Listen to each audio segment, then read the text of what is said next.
అనగనగా ఒక అడవిలో ఒక కుందేలు ఒక తాబేలు ఉండేవి. కుందేలుకు తన వేగం మీద చాలా గర్వంగా ఉండేది. అది ఎప్పుడూ తాబేలు యొక్క నెమ్మదితనాన్ని చూసి ఎగతాళి చేసేది. ఒకరోజు ఈ ఎగతాళిని భరించలేక తాబేలు కుందేలుతో పరుగు పందెంకి రమ్మని సవాలు విసిరింది.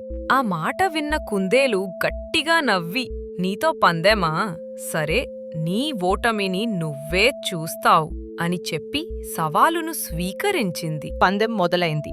కుందేలు చాలా వేగంగా పరుగెత్తి కొద్దిసేపటికే తాబేలు కంటికి కనపడనంత దూరం వెళ్ళిపోయింది. తాబేలు మాత్రం నెమ్మదిగా నిలకడగా తన నడకను కొనసాగించింది. కొంత దూరం వెళ్ళాక కుందేలు వెనక్కి తిరిగి చూసింది. తాబేలు ఎక్కడా కనిపించలేదు. అమ్మో, తాబేలు ఇక్కడికి రావడానికి చాలా సమయం పడుతుంది.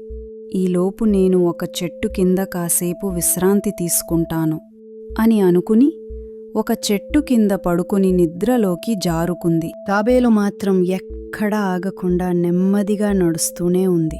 అది దారిలో నిద్రపోతున్న కుందేలును చూసింది, కాని తన ప్రయాణాన్ని ఆపకుండా ముందుకు సాగిపోయింది.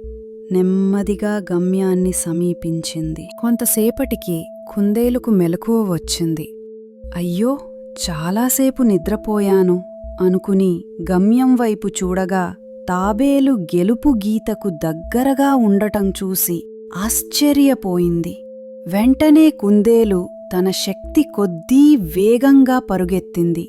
కాని అప్పటికే ఆలస్యమైపోయింది. కుందేలు అక్కడికి చేరేలోపే తాబేలు గమ్యాన్ని చేరుకుని పందెంలో గెలిచింది. పట్టుదలతో ప్రయత్నిస్తే లక్ష్యాన్ని సులభంగా చేరుకోవచ్చని తాబేలు నిరూపించింది. ప్లీజ్ సబ్స్క్రైబ్ చేసుకోండి.